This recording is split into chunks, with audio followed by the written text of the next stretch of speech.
আসসালামু আলাইকুম। এইমাত্র পাওয়া সবচেয়ে বড় খবর, অবশেষে শুরু হলো 2026 সালের দ্বিতীয় সূর্যগ্রহণ। চলবে টানা 5.5 ঘন্টা পর্যন্ত। ইতিমধ্যেই বিভিন্ন দেশ থেকে দেখা যাচ্ছে এই সূর্যগ্রহণ। সম্পূর্ণ চাঁদ সূর্যকে ঢেকে রাখবে 2 মিনিট 18 সেকেন্ড। তো এই সূর্যগ্রহণ বাংলাদেশ ও ভারতের কখন শুরু হবে এবং কখন শেষ হবে, তো এই বিষয়ে কি বলছে জ্যোতির্বিজ্ঞানীরা, আরও বিস্তারিত জানতে হলে আমাদের ভিডিওটি সম্পূর্ণ দেখতে থাকুন।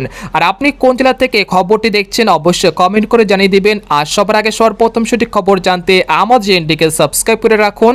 এবার জেনে নিন এক নজরে। যখন চাঁদ, সূর্য এবং পৃথিবী একই সরলরেখায় চলে আসে এবং চাঁদ সরাসরি সূর্য ও পৃথিবীর মাঝখানে অবস্থান করে, তখন চাঁদের আড়ালে সূর্য ঢাকা পড়ে যায়। এর ফলে চাঁদের ছায়া পৃথিবীর উপর পড়ে এবং সাময়িকভাবে সূর্যের আলো আটকে গিয়ে অন্ধকার বা ছায়াচ্ছন্ন পরিস্থিতি সৃষ্টি হয়। একেই সূর্যগ্রহণ বলা হয়। এদিকে বাংলাদেশ থেকে কবে সূর্যগ্রহণ দেখা যাবে? আজকে বছরের একমাত্র পূর্ণগ্রাস সূর্যগ্রহণ।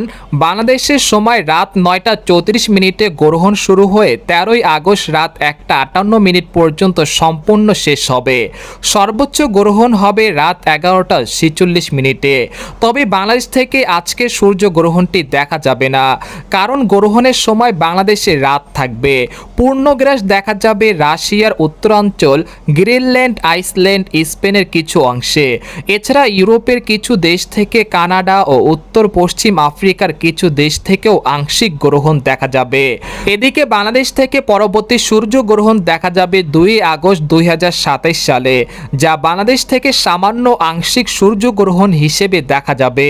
সেই দিন বাংলাদেশ সময় বিকেল 4টা 45 শুরু হয়ে 5টা 44 পর্যন্ত শেষ হবে।